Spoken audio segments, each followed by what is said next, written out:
So in Isaiah is the author of today's Old Testament passage, and he was a prophet in the times of kings in the world of 700 BC or so in Judea.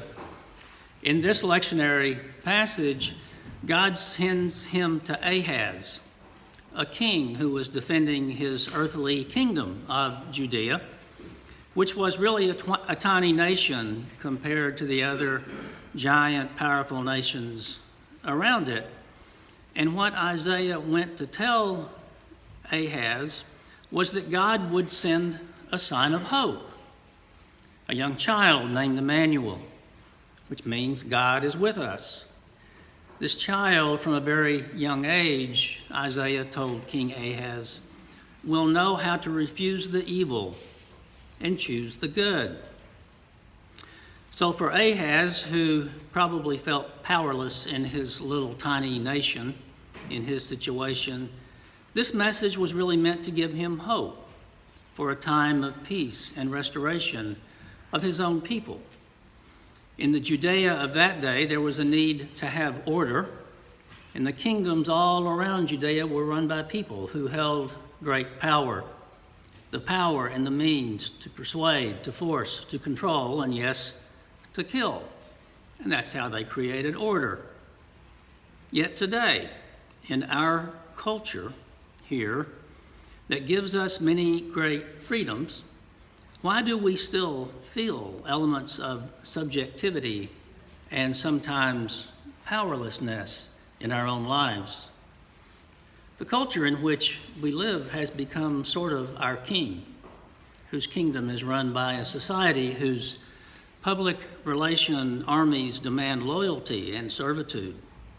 I grew up with this specifically American version, the mystery and excitement that experienced on December 25th as a child was all wrapped up in paper and bows under a cut-down tree in my living room. Nowadays, the lead up to that moment, before Halloween even begins, includes driving to big box stores, swiping a credit card, magazines with pages full of shiny toys in the mailbox, and email upon email of advertisements. The way of this world is utterly deceptive in its allure of our hearts and our minds. Even Disney has done a great job of creating kingdoms for our children. I was recently enthralled by watching the newest version of Lion King. And then all of those folks who watch that and many other Disney movies have become an icon of American culture, promoting childhood innocence and wholesome entertainment. They have, in fact, transformed children into lifetime consumers of their products and their ideas, while at the same time being pretty much impenetrable to criticism. I love Disney, don't get me wrong. I grew up on Disney. Our kids have grown up on Disney. Our grandkids have grown up on Disney, and they do some wonderful things, but I wonder, when did Cinderella and Santa Claus become more real, more awesome, more mysterious than the coming of Christ? Our modern day icons draw our heart's attention away from holiness and away from God. They are rooted in a mystery that enslaves us to cutting down trees to create advertisements, to putting up lights that feed the power companies, to throwing pesticides on cotton to create clothes we don't often need, to killing 46 million turkeys for Thanksgiving, to mining petroleum to make plastic trees, or cutting down breathing ecosystems to enjoy for just a few days. This mystery is surface level, superficial, and on a deeper level, it is a destroyer of our natural resources, and in fact, can sometimes tend to darken our own souls. Christmas is one of the most mystical times of the year for us Christians. The readings tell us why. Because Christ is coming. Christ was born in poverty, The first to greet him were cows, chickens, and donkeys. He lived his life in service of the other, laying down possessions at others' feet. So in Christ, creation not only provides sustenance, but it is a spiritual resource meant to guide us on the path of reverence, of awe, of connection to other people, and even of humility. The forests are not wrapping paper tossed into the garbage after the excitement is done. The forests are living, breathing cathedrals of God's love for us. I enjoy putting emphasis not on presence, P-R-S-E-N-T-S, but instead on presence, P-R-E-S-E-N-C-E. Christ's presence in our time seems often to be overshadowed by other things that we are made to feel are more desirable. So more precious than these possessions under a tree is the possibility that my grandkids can know the presence of God who created those trees, that the land they inherit is full of life, birds, coyotes, pine trees, monarch butterflies, bumblebees, streams, and ferns, and all things that are good. When I find it confusing to figure out how I can refuse the evil and choose the good, as Isaiah told King Ahaz, this verse from Romans, which we heard, gives us some good insight. You are called to be saints.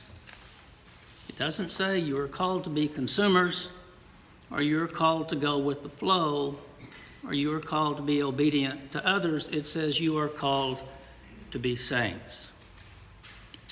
For me, and for all of us who strive to live as Christ has taught us, the path is filled with discomfort and doubt.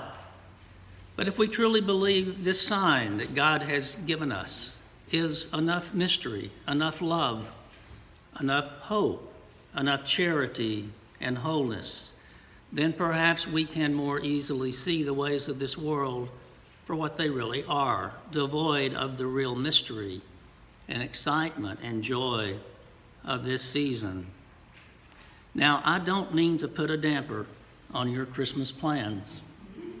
I just want a deeper joy for all of you, for all of us, and I want us to have the ways to find that deeper joy.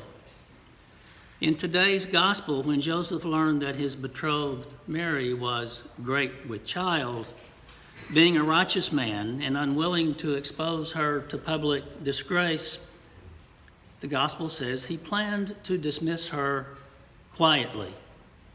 As far as all the townspeople could see, Mary had broken the bond of fidelity, a public sinner. No wonder Joseph was making arrangements for a quiet disengagement. How could a mere and simple dream, such as the one Joseph had, change all of this? But it does. And Joseph becomes part of the story of our salvation. He does not allow skepticism to rule his heart. He does not allow it to color his actions.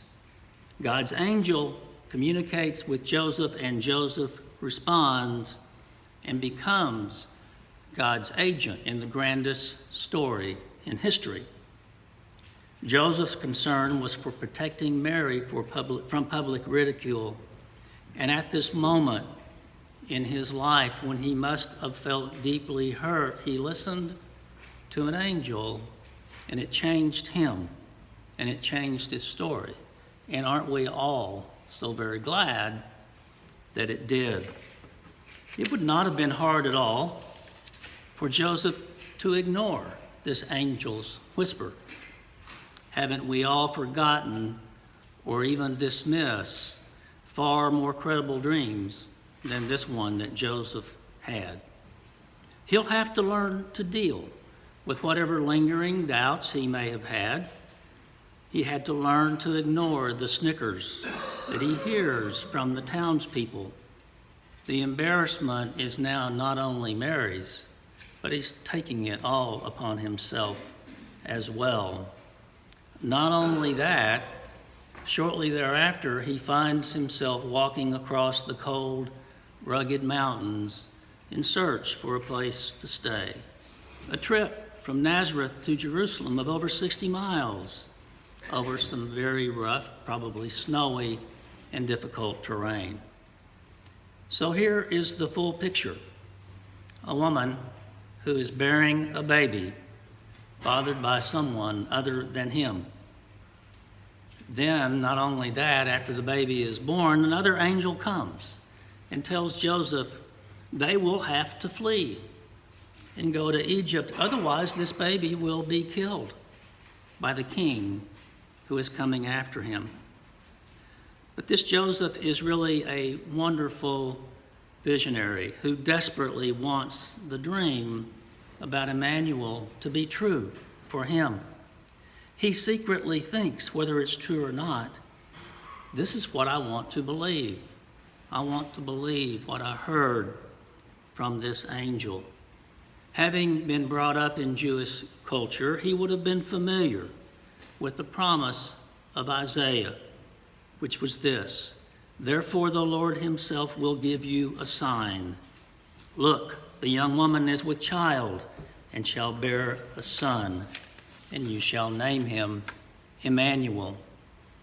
So despite all the worries, all of the what-ifs, all the times when doubts must have been the predominant thought in Joseph's mind, he kept this dream alive in his heart for all of those steps to Bethlehem, and all of those steps to Egypt, and all of those steps back to Nazareth. So maybe this is the lesson for us. God invites all of us, just as God invited Joseph, to live a dream of loving God and God's creation with all of our heart, and being familiar with the love that God gives to us. It is an invitation not to be concerned at all about the expectations of those who have forgotten how to dream. It's an invitation to refrain from letting skepticism rule our hearts. So let us dream of renewing ourselves like Joseph. Let our default answer to the dream to be a resounding yes.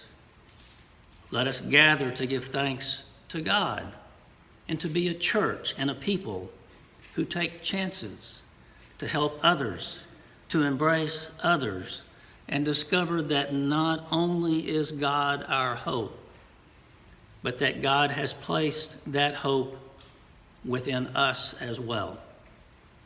So during this Advent and this Christmas, let us dream of God waiting for us to take one step, and then another, and then perhaps another, in the direction of grace, and in that step to discover the love that is always with us. Emmanuel, God with us. God is always with us, and it is a God that we can reach and touch through our prayers and through our worship as we worship here today and pray together. It's really not as hard as we really think to be able to dream that dream.